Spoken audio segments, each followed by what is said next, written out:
Hello बच्चों, are के medical study में आपका स्वागत है।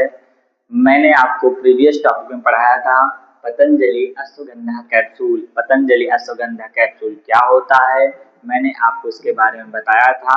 इसके मुख्य इंग्रेडिएंट क्या होते हैं, मेन जो घटक है, मुख्य घटक है वो क्या होते हैं, मैंने आपको बताया था। शिलाजीत होता है, अश्वगंधा होता है, कैसे क्या था मैंने सब आपको बताया था। आज हम इसी में इसके कुछ और टॉपिक को पढ़ेंगे, इसके बेनिफिट्स क्या हैं, इसके डोजेस क्या हैं, इसके बारे में हम आज आपको डिटेल में बताएंगे। तो चलते हैं अपने टॉपिक पे। बेनिफिट्स, फायदे। जो आपका अश्वगंधा कैप्सूल है, शिलाजीत अश्वगंधा कैप्सूल है, उसके फायदे क्या क्या हैं उसके बारे में हम जानेंगे। तो पहला फायदा, जो पहला बेनिफिट्स है वो लिखा है इंक्रीजेज स्ट्रेंथ एंड स्टेमिना। यह ताकत और स्टेमिना को बढ़ाता है। दूसरा है रिड्यूस वीकनेस एंड फटीग, कमजोरी और थकान को कम करता है। तीसरा है रिलीव्स स्ट्रेस एंड एंजाइटी, यह स्ट्रेस और एंजाइटी को ठीक करता है।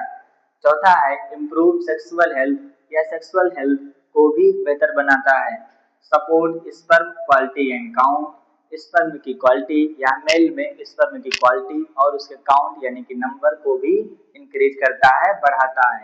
यानी कि हम कह सकते हैं कि यह कैप्सूल जो है बहुत सारे काम करता है हमारी बॉडी में। हमारे स्ट्रेस को कम करता है, हमारी कमजोरी को दूर करता है, हमारे स्पर्म काउंट को बढ़ाता है, यानी कि बहुत सारे काम ये करता है। बूस्ट इम्यूनिटी, या हमारे स्वास्थ्य प्रतिरक्षा तंत्र को भी अच्छा करता है, इम्यूनिटी को बढ़ाता है, जिससे हमें बहुत सारे डिजीज नहीं होती हैं। व्यक्ति के अंदर जितनी अच्छी इम्यूनिटी होगी उस व्यक्ति का लाइफ उतनी अच्छी होगी, उसको डिजीज नहीं होंगे।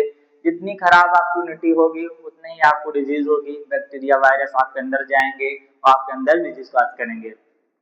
नेक्स्ट टॉपिक है इसी में aids in the muscle strength and recovery, मांसपेशियों की ताकत रिकवरी में मदद करता है। क्या क्या करता है, जो हमारी मांसपेशियां होती हैं उनकी ताकत और रिकवरी में मदद करता है। यानी कि जो असिसिला कैप्सूल होता है, सुगंधा कैप्सूल, वह मांसपेशियों की ताकत बनाए रखता है और रिकवरी में मदद करता है।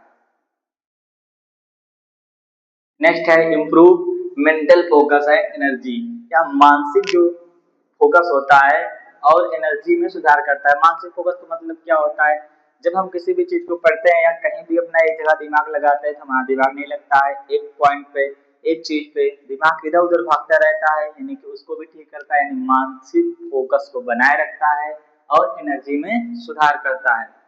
नेक्स्ट है aids in the better sleep quality, यह हमारे नींद को भी बेहतर बनाता है। कुछ लोगों को आपने देखा होगा जिनको प्रॉपर नींद नहीं आती है, एंजाइटी होती है, डिप्रेशन होता है, बहुत सारी चीजें होती हैं।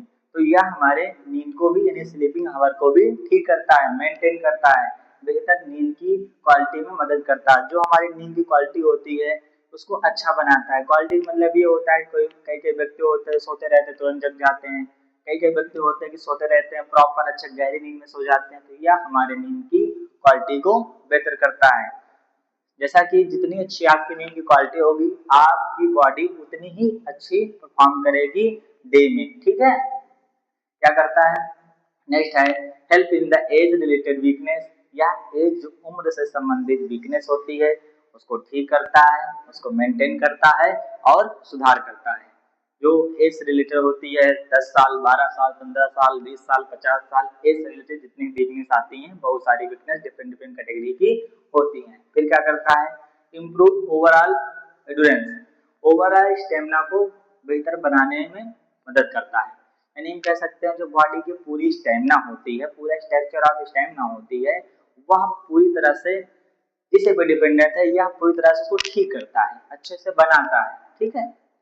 नेक्स्ट टॉपिक है हमारा सपोर्ट हार्मोनल बैलेंस, जो हमारे अंदर हार्मोनल बैलेंस होते हैं उनको मेंटेन करता है, उनको अच्छा करता है, उनको बनाता है। एक बात जान लीजिए, अगर आपकी बॉडी में कोई भी हार्मोन प्रॉपरली काम नहीं कर रहा है तो आपको डिफरेंट डिफरेंट टाइप की डिजीज हो जाएंगी। यानी ओवरऑल कह सकते हैं कि हार्मोनल आर एवरीथिंग, मतलब हार्मोनल सब कुछ है। जो हार्मोन्स होते हैं वो हमारे शरीर के मुख्य पार्ट होते हैं, इनसे हमें बहुत सारी बीमारियां होती हैं। इनके बारे में हम आपको किसी दिन नेक्स्ट टॉपिक में डिटेल में पढ़ाएंगे। हार्मोन्स क्या होते हैं, ये कैसे काम करते हैं, कहाँ से निकलते हैं, कहाँ पाए जाते हैं, इनका क्या क्या वर्क होता है, ये सब हम आपको पढ़ाएंगे। इसके डोज लिखे हुए हैं। डोज क्या है? डोज है एडल्ट में, जो एडल्ट होता है युवा में उसकी डोज क्या है? 1 कैप्सूल ट्विस्ट डे। वयस्क दिन में 2 बार 1 कैप्सूल सुबह और शाम ले सकते हैं। जो एडल्ट होते हैं, जो युवा होते हैं, वो दिन में 2 बार बीडी यानी कि दिन में 2 बार ले सकते हैं। 1 कैप्सूल सुबह, 1 कैप्सूल शाम। कैसे लेना है वो बताया गया है कि टेक विथ मिल्क और लुकेवार्म वाटर आफ्टर फूड। इसको लेना है दूध या हल्के गर्म पानी के साथ। यानी इसका जो मेथड है खाने का लेने का, एक पेशेंट जब इसको खाता है तो किस माध्यम से ले सकता है? वाटर के माध्यम से, दूध के माध्यम से, गर्म पानी या ठंडा पानी। तो यहाँ पे बताया गया है कि दूध या हल्के गर्म पानी के माध्यम से हम इसको ले सकते हैं। Or as directed by either physician, यह डॉक्टर के निर्देशानुसार ही दिया जा सकता है। यानी कि कहने का मतलब ये है कि जो कैप्सूल है शिलाजीत अश्वगंधा कैप्सूल है, यहाँ कोई व्यक्ति अपने मन से नहीं ले सकता है। इसको एक डॉक्टर ही प्रिस्क्राइब करेगा, सजेस्ट करेगा पेशेंट को, तभी इसको खाना है, अन्यथा नहीं खाना है। इसके बहुत सारे साइड इफेक्ट भी हो सकते हैं, ठीक है। तो इसको हमें डॉक्टर के प्रिस्क्रिप्शन के हिसाब से खाना चाहिए। जब एक पेशेंट डॉक्टर के पास जाता है, डॉक्टर उसके कंडीशन को देखता है, उसकी बॉडी को पोस्चर देखता है, उसकी बहुत सारी चीजों को देखकर इस दवाई को देता है और पेशेंट फिर उसको खाता है, सेवन करता है, ताकि उसको सारी चीजें ठीक हो सके। आज की क्लास में इतना ही, मिलते हैं नेक्स्ट क्लास में। धन्यवाद।